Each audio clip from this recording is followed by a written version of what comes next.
마태복음 22장 15절부터 22절까지 함께 봉독하겠습니다. 이에 바리새인들이 가서 어떻게 하면 예수를 말의 올무에 걸리게 할까 상의하고 자기 제자들을 헤롯 당원들과 함께 예수께 보내어 말하되, 선생님이여, 우리가 아노니 당신은 참되시고 진실로 하나님의 도를 가르치시며 아무도 꺼리는 일이 없으시니 이는 사람을 외모로 보지 아니하심이니이다. 그러면 당신의 생각에는 어떠한지 우리에게 이르소서.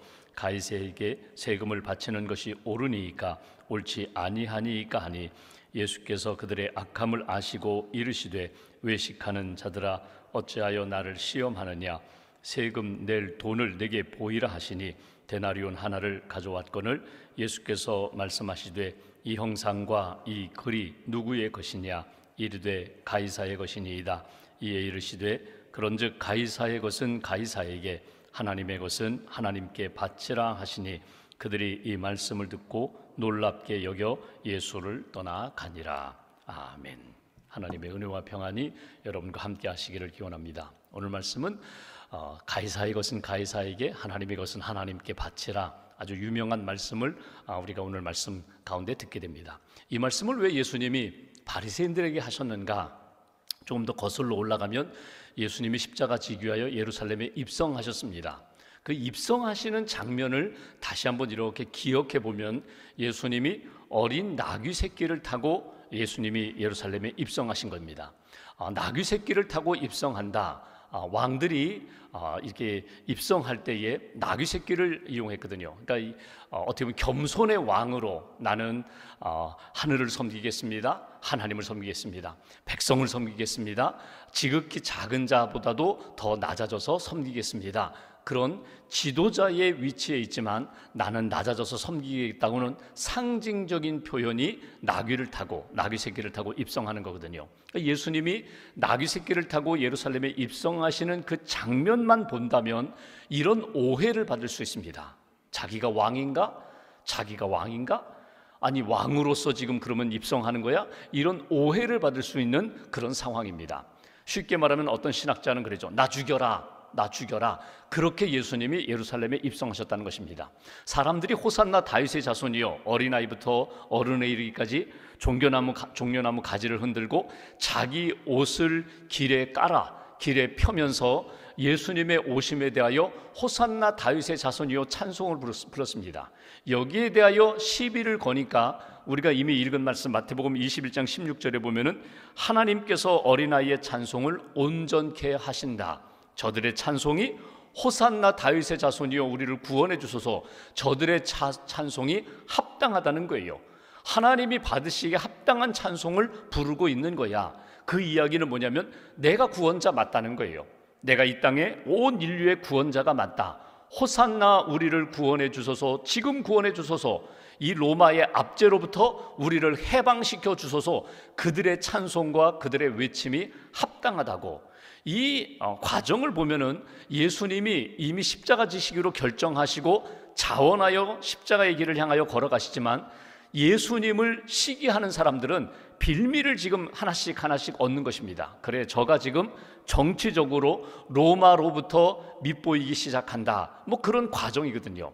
성전에 들어가셨습니다. 장사하는 사람, 돈 바꾸는 사람 다 내어 쫓으시면서 내 집은 만민이 기도하는 집이다, 다 알고 있어요. 이 집이 하나님 앞에서 기도하고 예배하고 은혜 받는 집이라는 것 알고 있음에도 불구하고 장사하는 것, 눈앞에 있는 이익 때문에 그렇게 강도의 소굴이 된 것, 근데 다 내어 쫓으셨거든요. 그리고 묻죠. 무슨 권위로 내가 이런 일을 하느냐. 그때 예수님이 그들에게 이렇게 묻습니다. 세례 요한이 하늘로부터 온 것이냐, 세상으로부터 온 것이냐. 그들이 알고 있어요.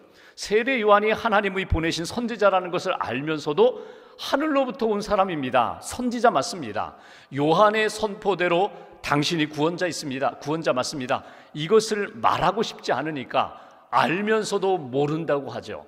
예수님이 그렇잖아. 나도 너희에게 말하지 않겠다. 내가 무슨 권위로 이런 일을 했는지, 내가 메시아다, 이렇게 구원자라고 말하면 그들은 메시아라는 말 때문에, 그리스도라는 말 때문에 저가 이 땅의 구원자, 이 땅의 왕인가? 그것을 빌미로 삼아 정치적으로 고발하려는 것을 알기 때문에 예수님이 나도 말하지 않으련다. 지금 일련의 과정을 쭉 보면은 예수님은 계속해서 십자가의 길로 들어가시고 그 예수님을 모해하고 예수님을 죽이려고 하는 유대 종교 지도자들이나 바리새인들 입장에서는 예수님을 결정적인 증거 하나만 잡으면 지금까지의 과정을 보면은 당장 십자가에 못 박을 수 있는 그런 죄를 지금 짓고 있다, 이렇게 판단하고 생각하는 것입니다. 그런 과정 가운데 오늘 바리새인들이 오늘 예수님 질문을 던지면서 예수님을 함정에 빠뜨리려는 것이 오늘 본문의 내용입니다. 한번 오늘 본문 앞에서부터 다시 한번 봉독하겠습니다. 15절 보시면 이에 바리새인들이 가서 어떻게 하면 예수를 말의 올무에 걸리게 할까 상의하고, 여러분 바리새인들이 누군가 하면 바리새인들은 구별된 사람입니다. 바리새인들은 하나님이 이렇게 지정하여 구별한 사람들이 아니에요. 예를 들면 성전에서 섬길 수 있는 사람들은 레위 지파야, 이건 하나님이 구별해 놓으신 거예요. 제사장들만이 제사를 집리할 수 있어. 심지어 왕이라 할지라도 사울 왕이 그랬잖아요. 제사장 사무엘 선지자, 사무엘이 오기 전에 자기가 한번 다 아니까 보았으니까 흉내내면서 제사를 지내다가 하나님이 징계하시잖아요. 그러니까 제사장들은, 레위 지파 사람들은 하나님이 구별해 놓은 거룩한 그룹입니다. 너희들은 농사 짓지 말아라, 너희들은 땅을 기업으로 받지 말아라, 하나님이 너희를 지키시고 하나님이 보호하시리라, 성도들이 헌금을 한 것을 가지고 너희들은 먹고 살아야 돼. 이 하나님이 구별해 놓은 사람들인데, 이 바리새인들은 자기들이 구별한 사람들이에요. 인간적으로 구별한 사람들이에요. 우리는 거룩한 사람들, 저들과는 달라. 저들이 신앙생활하고 저들이 하나님 앞에 거룩하게 사는 것과는 우리는 달라. 스스로 구별하여 하나님 앞에 그 구별된 자부심을 가지고 오만함, 교만함을 가지고 살아가는 사람들이 바리새인들이거든요. 그들의 생각은 예수가 늘 눈에 거슬리는 거예요.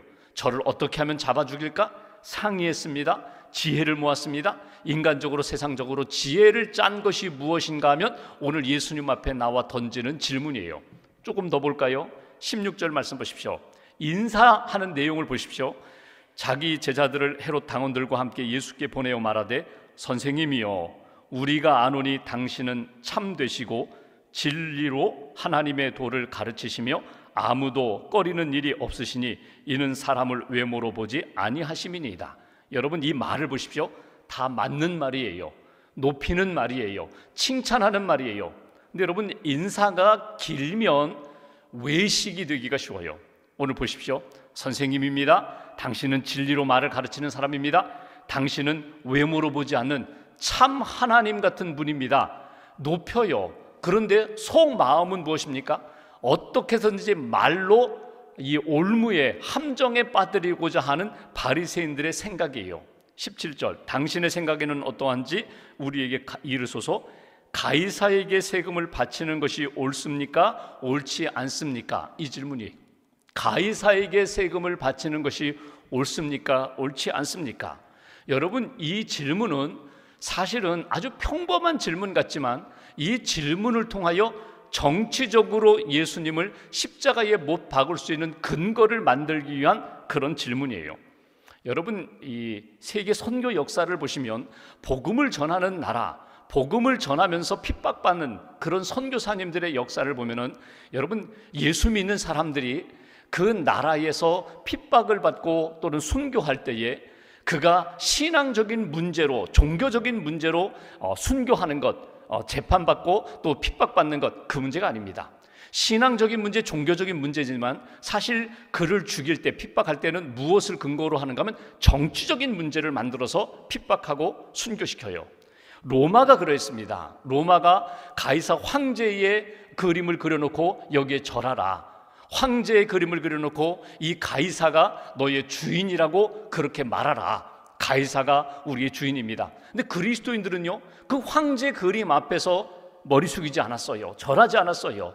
황제가 우리의 주인이라고 그렇게 고백하지 않고 예수 그리스도가 나의 구원자가 되시고 주인이 되신다고, 하나님이 주인 된다고. 그러니까 신앙적인 문제로 나는 우상에게 절할 수 없다, 가이사에게 하나님이라고 고백할 수 없다, 그것 때문에 핍박을 당하지만 이걸 어떻게 문제화시키는가 하면 정치적인 문제화시키는 것입니다. 쉽게 말하면 신앙적, 개인의 신앙의 문제가 아니라 너는 로마의 반역자다, 이렇게 만드는 거거든요. 여러분, 공산주의 국가가 해방 후에, 북한 땅도 그랬습니다. 해방 후에 모든 교회가 다 이 공산당원이 되라는 거예요. 기독교도 연맹에 가입하라는 거예요. 그러니까 신앙적, 목사든지 장로든지 너희가 다 공산당원이 되어서 공산주의자가 되어서 신앙생활하라. 그거 반대하면, 그거 거역하면 결국 너희는 쉽게 말하면 공산당의 반역자가 되어서 처형하는 그런 역사거든요. 제가 예전에, 벌써 오래전 얘기입니다, 중국에 갔을 때에 중국의 지하교회라고 하죠, 가정교회, 삼자교회가 있고 중국 공산당이 국가가 인정하고 늘 감시하고 통제하는 그런 교회가 있고 지하교회, 가정교회가 있습니다. 이거 국가에 등록된 교회가 아니에요. 그냥 목회자도, 목사, 신학교도 나오고 목회를 하면서도 삼자교회, 국가에서 지정하고 국가에서 인정하는 교회가 아니거든요. 근데 그 삼자교회, 지하교회, 가정교회 목회자와 만나서 교제하는 시간이 있었어요. 그 나이도 동갑이에요. 저랑 나이도 동갑이에요. 말띠. 그래서 얘기도 막 하면서 막 하는데 그분이 나중에 속 얘기를 하는 거예요. 무슨 얘기를 하냐면, 목사님, 제게 고민이 있습니다. 무슨 고민이냐 했더니 성도들이 100여 명이 넘어요. 100여 명이 넘는데 알죠. 그 지역의 공산당 종교국에서 다 알아요. 알면서 계속해서 회유한다는 거예요.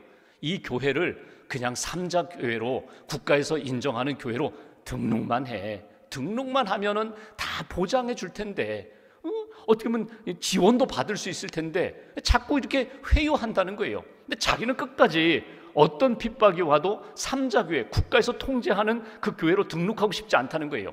이유가 뭐냐면 결국은 삼자교회로 등록하면 신앙의 자유를 잃어버리게 된다는 거예요. 국가의 통제 속에 들어가니까 성도들에게 가르치는 것부터 시작해서 섬기는 모든 사역이 다 보고가 되니까 이건 교회가 아니라는 거예요. 이거는 국가의 한 기관일 뿐이지 교회가 될 수 없습니다. 결국은 여러분, 공산주의 하에서 신앙생활하는 사람들이 핍박을 당하고 순교하는 이유가 무엇입니까? 결국 공산당의 뜻과 의지와 맞지 않으면 너희들은 국가 반역, 공산당에 반역하는 자로 그렇게 처형하는 거거든요. 우리나라를 보시면 여러분, 일제시대 때 우리나라 지역 곳곳마다 신사를 만들어 놓고 참배하겠습니다. 국민의례라고 했어요. 머리만 잠깐 숙이면 되는데 이건 국민의례라고. 그런데 신앙인들은 이건 국민의례가 아니라 이건 우상숭배라고 끝까지 거역을 했거든요. 그들을 신사참배로 인하여 잘 아시는 우리 순교자들을 보면은 여러분, 국민의례 때문에 감옥에 갇히고 순교했나요? 신앙적인 문제거든요. 근데 이걸 어떻게 뒤집어 씌워요? 국가에 대한 반역이라는 거예요. 여러분, 오늘 예수님에게 나와 질문하는 이 바리새인들의 질문도 다르잖아요. 성격은 똑같아요. 어떤 성격인가 하면, 이 세금을 어떻게 바쳐야 합니까? 이 가이사에게 세금을 바치는 것이 옳습니까? 이 질문은 어찌 보면은 신앙적인 문제이기도 하고 또 하나는 로마 제국에 대한 반역에 대한 문제거든요. 여러분 보십시오. 당시 이스라엘 사람들의 생각은 이렇습니다. 어쩔 수 없이 우리가 힘이 없어서 로마의 지배를 받고 있지만, 로마의 통제하에 있고 세금을 바치기는 하지만 그렇게 하고 싶지 않다는 거예요. 빨리 벗어나고 싶다, 해방되고 싶다. 근데 예수님이 만약에 이들에게 대하여, 야, 너희들 그래, 세금 바쳐야지, 가이사에게 세금을 바쳐라 하면은 이 바리새인들의 생각은 뭐냐면, 야, 이 예수는 반민족주의자다. 봐라, 로마의 세금을 바치라고 한다. 그 유대인들의 마음 속에 있는 로마에 대한 감정을 건드려서 예수가 친로마적인 성향이 있어, 반민족주의자야, 이렇게 선동할 것이고, 반대로 세금 바치지 마, 로마 제국에 세금 바치지 마, 법을 어겨도 바치지 마, 이렇다면 당장 로마에 고발할 기세입니다. 그러니까 딜레마라고 하죠. 세금을 바치라고도 할 수 없고 바치지 말라고도 할 수 없는 그런 상황으로 만들어서 예수를 어떻게든지 로마의 법에 의해서 잡아 죽이든지, 아니면 유대 사람들의 그 감정, 생각에 반역을 일으켜서 결국 몰아서 죽이든지. 예수님의 답변을 보실까요? 여기 보십시오. 18절 말씀. 예수께서 그들의 악함을 아시고 동기가 순수하지 않음을 아시고 이르시되 외식하는 자들아 어찌하여 나를 시험하느냐 세금 낼 돈을 내게 보이라 하시니 데나리온 하나를 가져왔거늘 예수께서 말씀하시되 이 형상과 이 글이 누구의 것이냐. 데나리온, 거기에 그려진 로마 황제의 초상, 그리고 로마 황제가 이 돈의 주인이라는 그 글귀를 보이시면서 이것이 누구의 것이냐. 가이사의 것입니다. 21절 그런즉 가이사의 것은 가이사에게 하나님의 것은 하나님께 바치라. 아주 명답을 하셨어요. 예수님이 가이사의 것은 가이사에게, 하나님의 것은 하나님에게. 여러분 이걸 문구대로 본다면요, 로마 화폐, 헬라 사람들 헬라 화폐, 이 모든 것들 통용되는 것, 이 모든 것을 주관하는 그 기관이 어디냐? 결국 로마 황제 아니더냐. 성전에 나아가 성전세를 바치고 하나님 앞에 예물을 드릴 때 세겔이라는 돈으로 바쳤거든요. 이스라엘 사람들이 사용하는, 하나님 앞에 봉헌할 때만 사용할 수 있는 세겔이라는 돈이 있어요. 그것은 하나님 앞에 바치라. 조금 넓은 의미로 볼까요? 이 땅의 주관자가 누구냐? 결국 세상에서 여러분 그리스도인들도 마땅히 세금을 내야 합니다. 그런데 하나님의 것이라는 것, 하나님의 것을 내 것처럼 사용하지 말라. 하나님의 것은 하나님에게, 그리고 세상의 것은 세상의 것으로 돌리라, 이 말씀이거든요. 이 말씀을 이렇게 묵상하면서 우리가 오늘 이 아침에 기도하면서 이렇게 묵상할 주제가 적지 않습니다. 여러분, 세상의 것이 어느 것이고 하나님의 것이 어느 것일까요? 만약에 여러분 길을 가다가, 요즘은 이렇게 길에 동전 떨어져 있는 것이 거의 없어요. 근데 옛날에는 많았거든요. 뭐 10원짜리 동전, 뭐 50원짜리, 500원짜리가 나온 지는 얼마 안 됐으니까. 우리 어렸을 땐 10원짜리, 뭐 50원짜리 이런 것들은 아주 이렇게 길 가다 보면 떨어져 있는 경우가 많거든요. 그럼 주어요. 50원짜리 하나 주었어요. 500원짜리 하나 주었어요. 그럼 여러분 어떤 생각입니까? 어린아이들은요, 야 오늘 횡재했다, 가서 사탕 하나 사 먹어야지. 이 500원짜리 이거 누구 주인 어떻게 찾아줘? 조금 단위를 좀 높여볼까요? 예를 들면은 뭐 500만 원을 여러분 한 길에서 주었다고 생각해 보십시오. 500만 원. 야 이거 내 거다. 이거 횡재했다. 그렇게 하기 어렵죠. 500만 원인데 분명히 주인이 있는 돈인데 누가 여기에 이렇게 실수로 떨어뜨렸든지 아니면 잃어버린 돈인데 이거 찾아줘야지. 파출소 갖다 주고 주인 찾아주려고 하죠. 여러분 이 땅에서 주인 없는 돈이 없어요. 다 주인이 있어요. 서양에서는 제가 먼저 살던 캐나다에는 개인 수표를 쓰거든요. 퍼스널 체크, 개인 수표를 씁니다. 이 수표가 발행일이 있어요. 내 그 계좌에서 나가는 돈입니다. 누구에게 이 수표를 줍니다. 반드시 페이투가 있어요. 누구에게. 그러면 예를 들어서 교회에 헌금하는 돈이면 이 교회 이름을 쓰고 이거는 헌금하는 돈입니다. 내가 누구에게 뭐 돈을 갚아야 된다면 아무개라는 이름을 씁니다. 아무리 이 돈이 500만 원의 가치가 있다 할지라도 이 돈은요 다른 사람이 사용할 수가 없어요. 이 돈은 지금 가지고 있는 소유자가 있고 내가 지불해야 할 대상, 그에게만 전달되고 그에게만 가치가 있는 돈이거든요. 아무리 500만 원, 5억이라는 돈을 가지고 있다 할지라도 이건 내 돈이 될 수 없어요. 이건 종이에 불과해요. 오늘 하나님 앞에서 우리가 늘 점검할 것은 과연 하나님의 것은 어느 것이고 내 것은 무엇이고 세상의 것은 무엇인가. 여러분 이것을 잘 정리하셔야 돼요. 혼동시키면 안 돼요. 섞으면 안 돼요. 세상의 것을 거룩한 것으로 착각하지 말아야 돼요. 세상의 것은 세상의 것이에요. 하나님의 것, 이 전체가 다 하나님의 것이지만 하나님이 보시기에 아름답지 못한 것들을 아름다운 것인 것처럼, 하나님의 것인 것처럼, 괜찮은 것인 것처럼 혼동시켜서는 안 된다는 거예요. 반대로 거룩한 것을 세상의 것으로 함부로 사용하지 말아야 돼요. 하나님의 것이에요. 하나님께 속한 것이고 하나님께 드린 것이고 하나님께 맡긴 것이면 이건 하나님의 뜻대로 사용하셔야 돼요. 이것을 내 것인 것처럼 그렇게 사용하면은 안 된다는 거예요. 오늘 예수님이 말씀하신 가이사의 것은 가이사에게, 하나님의 것은 하나님께 드리라, 사용하라. 여러분 우리가 인생을 살아가면서 세금 문제 때문에 곤혹을 치를 때가 있죠. 세금 문제 때문에 속이고 낮추고 작게 냈다가 나중에 다시 조사해 보니까 당신은 더 많이 내야 되는데 이것밖에 내지 않아서 더 많이 내면서 어려움을 겪는 때가 있습니다. 근데 하나님의 것을 하나님의 것으로 드리지 못하고 그냥 내가 합리적으로 판단해서 그렇게 하다가 나중에 뒤늦게 깨닫고 회개하는 경우가 있잖아요. 오늘 말씀을 한번 이렇게 잘 정리하시면서 예수님이 바리새인들에게 세금에 대한 문제로 말씀하셨지만 하나님 앞에서 과연 나는 내 것이 있는가?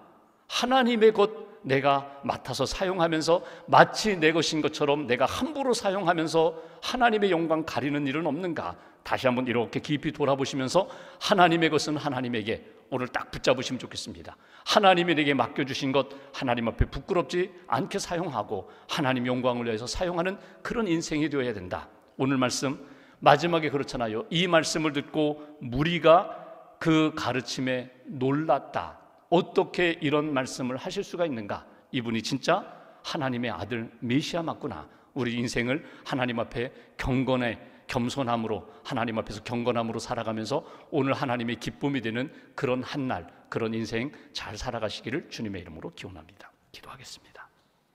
오늘 말씀 붙잡고 우리가 함께 기도합니다. 하나님, 오늘도 이 아침에 겸손함으로 주님 앞에 엎드렸습니다. 두렵고 떨림 가운데 하나님을 바라보고 하나님을 의지하며 주님이 주시는 말씀을 따라서 살아갑니다.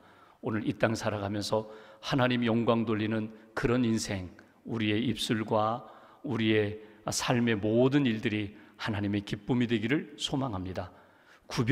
세상으로부터 구별된 인생을 살면서 하나님이 기뻐하시는 거룩한 성도의 길을 잘 살아갈 수 있도록 함께 해달라고, 도와달라고 영적 분별력을 우리에게 허락해 주옵소서. 우리가 마음 모아서 함께 기도하도록 하겠습니다. 하나님 감사합니다.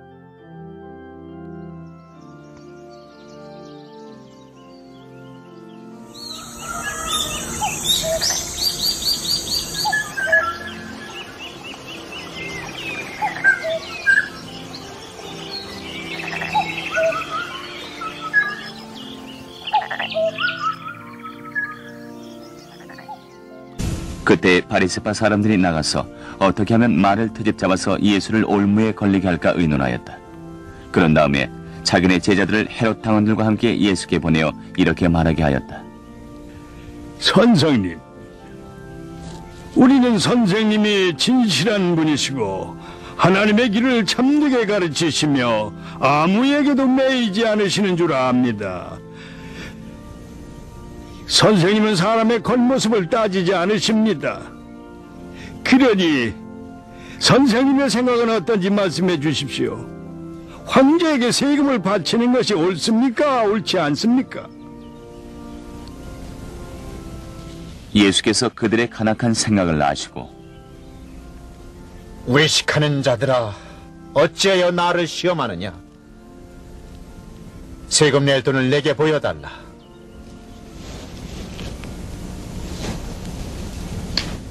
하고 말씀하시니 그들은 데나리온 한 잎을 가져다 드렸다. 이 형상과 이 글이 누구의 것이냐? 가이사의 것입니다. 그때 예수께서 그들에게 말씀하셨다. 그러면 가이사의 것은 가이사에게, 하나님의 것은 하나님께 바치라.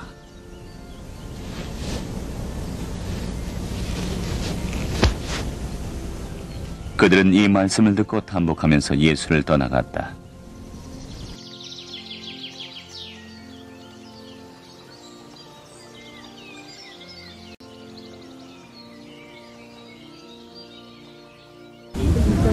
같은 날 사두개파 사람들이 예수께 와서 부활이 없다고 주장하면서 예수께 물었다. 선생님, 모세가 말하기를 어떤 사람이 자식이 없이 죽으면 그 동생이 형수에게 장가들어서 그의 형에게 뒤를 이을 자녀를 세워줘야 한다 하였습니다. 그런데 우리 이웃에 형제가 7 있었습니다. 마지가 장가들었다가 자식이 없이 죽음으로 아내를 그 동생에게 남겨놓았습니다. 둘째도 셋째도 그렇게 해서 7이 다 그렇게 하기에 이르렀습니다. 맨 나중에는 그 여자도 죽었습니다. 그러니 부활 때 그 여자는 그 7 가운데서 누구의 아내가 되겠습니까? 7이 다 그 여자를 아내로 맞이하였으니 말입니다.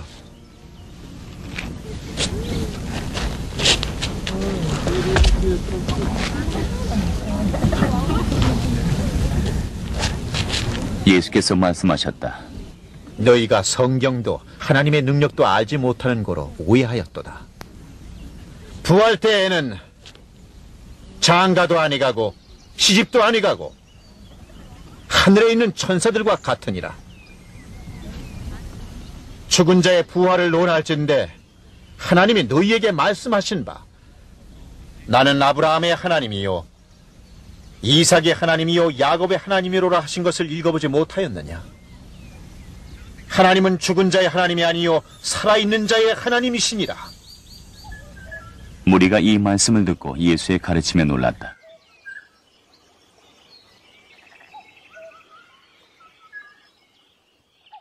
이에 바리새인들이 가서 어떻게 하면 예수를 말의 올무에 걸리게 할까 상의하고